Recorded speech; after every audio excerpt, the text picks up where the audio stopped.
ইরানে অনুষ্ঠিত হয়ে গেল ১৪তম প্রেসিডেন্ট নির্বাচনে প্রেসিডেন্ট হয়েছেন সংস্কারপন্থী মাসুদ পেজেশকিয়ান, ছিলেন সংস্কারবাদী আইন প্রণেতা। হৃদরোগ বিষয়ক সার্জন থেকে এখন তিনি ইরানের ১৪তম প্রেসিডেন্ট। তার এ জয় সামাজিক স্বাধীনতা ও বাস্তবধর্মী পররাষ্ট্রনীতি প্রত্যাশী ইরানের কোটি কোটি মানুষের মধ্যে আশার সঞ্চার করেছে। গত ১৯ মে ইরানের প্রেসিডেন্ট ইব্রাহিম রাইসি হেলিকপ্টার বিধ্বস্ত হয়ে নিহত হলে আগাম নির্বাচনের আয়োজন করে দেশটি। কট্টরপন্থীদের ব্যাপক নির্বাচনী প্রচারণার মাঝে নারীর অধিকার, অধিক সামাজিক স্বাধীনতা, পশ্চিমের সঙ্গে বৈরতার সতর্কতা ও অর্থনৈতিক সংস্কারের ঘোষণা দিয়ে ইরানের প্রেসিডেন্ট নির্বাচনে অংশ নিয়েছিলেন ৬৯ বছর বয়সী মধ্যপন্থী পেজেশকিয়ান। ২৫০টিরও বেশি ডিজাইন অপশন নিয়ে ওয়ালটন স্মার্ট ফ্রিজ, বোঝে আপনার প্রয়োজন। মাসুদ পেজেশকিয়ান ইরানের পশ্চিম আজারবাইজান প্রদেশের বাসিন্দা। ১৯৫৪ সালে মহাবাদ শহরে জন্ম নেন। জেনারেল মেডিসিনে স্নাতক ডিগ্রিধারী এ নেতা তরুণ ছাত্রাবস্থায় পাহলভি শাসনের বিরুদ্ধে বিপ্লবীদের দলে ভিড়েছিলেন।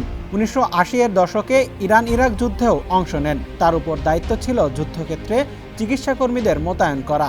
১৯৯৪ সালে এক সড়ক দুর্ঘটনায় স্ত্রী ও এক সন্তান হারান তিনি। পরে আর বিয়ে করেননি। ২ ছেলে ও ১ মেয়ে নিয়েই বেঁচে আছেন। প্রেসিডেন্ট খাতামির শাসন আমলে ২০০১ থেকে ২০০৫ সাল পর্যন্ত স্বাস্থ্যমন্ত্রীর দায়িত্ব সামলেছেন পেজেশকিয়ান। পেজেশকিয়ান স্থবির হয়ে পড়া দেশের অর্থনীতি চাঙ্গা করা, অব্যবস্থাপনার অবসান, দুর্নীতির বিরুদ্ধে ব্যবস্থা গ্রহণ ও মার্কিন নিষেধাজ্ঞা নিয়ে কাজ করার প্রতিশ্রুতি দিয়েছেন।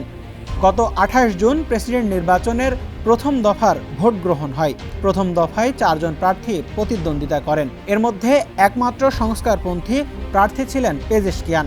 তবে নিয়ম অনুযায়ী প্রথম দফায় কোনো প্রার্থী ৫০% বেশি ভোট না পাওয়ায় গত শুক্রবার দ্বিতীয় দফায় ভোট হয়। প্রথম দফায় প্রথম ও দ্বিতীয় অবস্থানে থাকা মাসুদ পেজেশকিয়ান এবং অতিরক্ষণশীল সাইদ জালিলির মধ্যে দ্বিতীয় দফায় প্রতিদ্বন্দ্বিতা হয়। পেজেশকিয়ান জয়ী হওয়ায় তাকে বিশ্বশক্তিগুলোর স্বাগত জানানোর কিছুটা সম্ভাবনা রয়েছে। তেহরানের দ্রুত বিকাশমান পরমাণু কর্মসূচিকে কেন্দ্র করে পশ্চিমা দেশগুলোর সঙ্গে ইরানের সম্পর্কের তীব্র টানাপোড়েনের একটি শান্তিপূর্ণ সমাধানের পথ খুঁজে বের করতে পারেন তিনি বলে ধারণা বিশ্লেষকদের। ডেস্ক রিপোর্ট, সমকাল।